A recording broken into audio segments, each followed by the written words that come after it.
So hello guys, welcome to बी बेल विज्ञान। मैं प्रतीक शर्मा। और भैया अभी जो मेरे साथ ट्रेजेडी हो चुकी है एक्चुअली क्या है कि 3 महीने जो है वीडियो लगातार बनाई, कंटिन्यूएशन टॉपिक के अंदर ही चल रही थी ये। और गजब की बात ये है कि उस वीडियो में ऑडियो ही रिकॉर्ड नहीं हुई, तो बहुत ही बढ़िया तो अब जो है मैं दोबारा से जो है बना रहा हूँ। तो हो सकता है अगर मैं थोड़ा सा थका थका जो है लगूं तो भैया समझ लेना, मैंने आपको एक्सक्यूज़ जो है वो दे चुका हूँ पहले। तो चलो जी, आज की इस वीडियो के अंदर जो हमारा आज का नया टॉपिक जो शुरू होने वाला है वो है इंटेलेक्चुअल प्रॉपर्टी राइट, जिसको हम आईपीआर भी कहते हैं।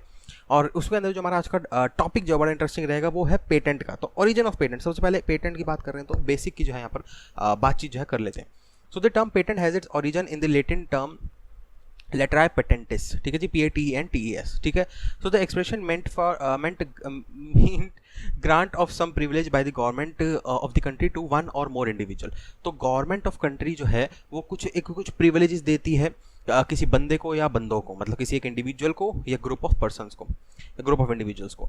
सो patent is an exclusive right granted by the government to a person who invented or manufactured an article according to the invented process for limited period. तो गवर्नमेंट जो है वो किसी एक बंदे को कुछ राइट्स देती है, किस लिए, किस संदर्भ में, किस रिलेशन में, कि उसने कुछ चीज़ इन्वेंट करी है या कुछ चीज़ मैन्युफैक्चर करी है टू द पर्टिकुलर, मतलब किसी प्रोसेस को भी जो है वो पेटेंट करा सकता है for a particular limited time period के लिए, ठीक है जी। So a patent is a form of industrial property. Patent जो है इंडस्ट्रियल प्रॉपर्टी का फॉर्म है।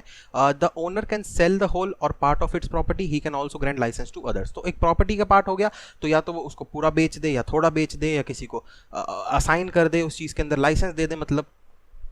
तो ये चीज़ें भी जो है यहाँ पर हो सकती हैं पेटेंट के केस में।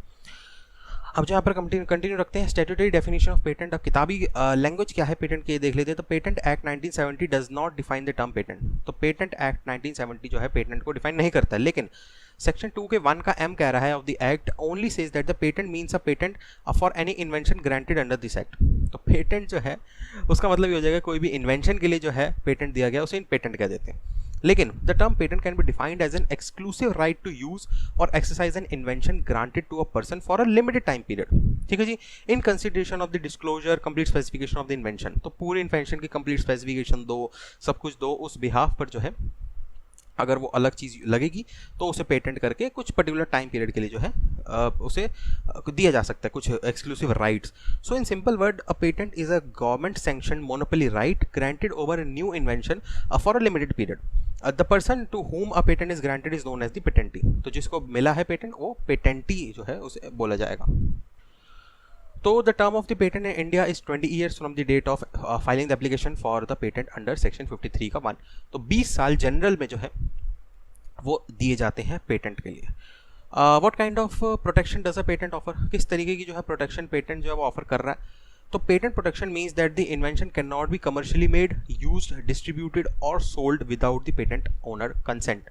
तो बड़ा आसान हो गया, किस तरीके की पावर ये दे रहा है या किस तरीके की प्रोटेक्शन दे रहा है वो, कि जो पेटेंट चीज़ है या प्रोसेस है वो जो है ना तो तुम बेच सकते हो, कोई और बंदा, मतलब तुम तो कोई और बंदा ना तो बेच सकता है, ना कमर्शियली उसे यूज़ कर सकता है, ना ही डिस्ट्रीब्यूट कर सकता है without the patents owner consent. अब जो है यहाँ पर देख लेते हैं पेटेंटेबल इन्वेंशन कौन कौन सी हो सकते हैं, किन किन चीज़ों को तो जो है तुम पेटेंट करा सकते हो। तो art, method, machine, apparatus etcetera, कोई आर्टिकल हो सकता है, इन सब चीज़ों को जो है तुम पेटेंट करा सकते हो। So invention means a new product or process involving an inventive step and capable of industrial application. तो वो चीज़ इंडस्ट्रियल एप्लीकेशन के लिए कैपेबल होनी चाहिए और कुछ नई चीज़ होनी चाहिए उसके अंदर, ये नहीं कि पुरानी चीज़ कोई तुम नया करके पेटेंट कराना चाह रहे हो।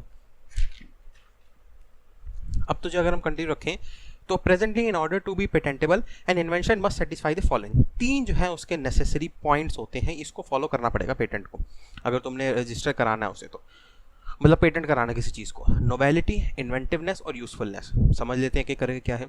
नोवेलिटी का मतलब होता है न्यूनेस, कितनी वो चीज़ नई है। अब पुरानी चीज़ है उसको क्या पेटेंट कराओगे तुम, वो तो चलती आ रही है ना, तो नई चीज़ होनी चाहिए कोई। So an invention will be considered novel if it does not form a part of the global state of the art, ठीक है जी।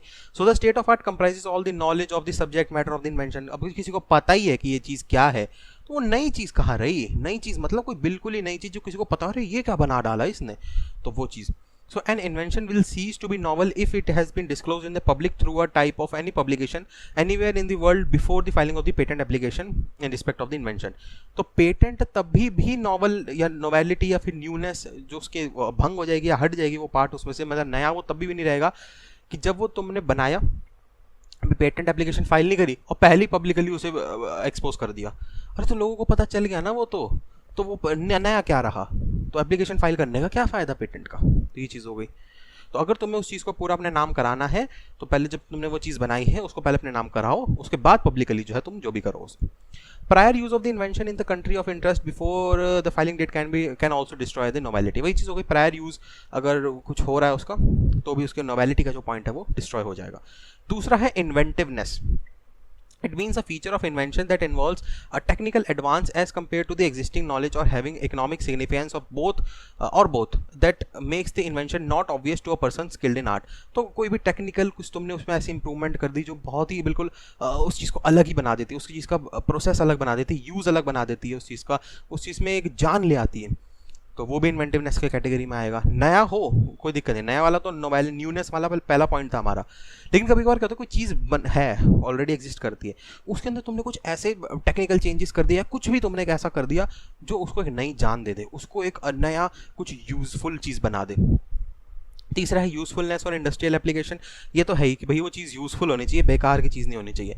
सो an invention must possess industrial application for the grant of patent or no valid patent can be granted for an invention devoid of industrial application. ठीक है जी, ये हो गया हमारा। अब इसी अंदर छोटा सा एक टॉपिक, और टॉपिक क्या है तो छोटे से पॉइंट है। टाइप्स ऑफ पेटेंट दो तरीके के होते हैं, प्रोसेस प्रोडक्ट पेटेंट जिसके अंदर को तुम चीज़ को पेटेंट कराते हो, दूसरा है प्रोसेस पेटेंट मतलब उस चीज़ को बनाने का प्रोसेस को जो है तुम पेटेंट कराते हो। तो it is given to a particular process of making a product and not the product. ठीक है जी। So in a way it is given to the technology of making a product. तो उस चीज़ को जो है तुम अगर पेटेंट कराते हो तो वो चीज़ हो गई। तो इस वीडियो को यहीं पर रोकता हूँ मैं, और देख लो भैया इस वीडियो में रिकॉर्ड हुई ऑडियो नहीं हुई, क्योंकि 7 मिनट तक जो मैंने बोला है अगर इसमें भी रिकॉर्ड नहीं हुई होगी तो भैया कल देखूंगा, फिर वीडियो बनाने का मैं थक चुका हूँ। चलो यही था इस वीडियो के अंदर। वीडियो अच्छी लगी लाइक कर दीजिएगा, वीडियो अच्छी नहीं लगी डिसलाइक कर दी, कोई दिक्कत नहीं, लेकिन एक रीज़न दे दीजिएगा क्यों आपको वीडियो अच्छी नहीं लगी, ताकि उस चीज़ को जो अपने इंप्रूवमेंट लिस्ट में जो है डाल सकूँ। बाकी भैया कोई भी क्वेश्चन सजेशन क्वेरी डाउट है कमेंट करिए, यूट्यूब ने आप लोगों के लिए दिया हुआ वो पार्ट जो है कमेंट सेक्शन जो है वो आप लोगों के लिए दिया हुआ है।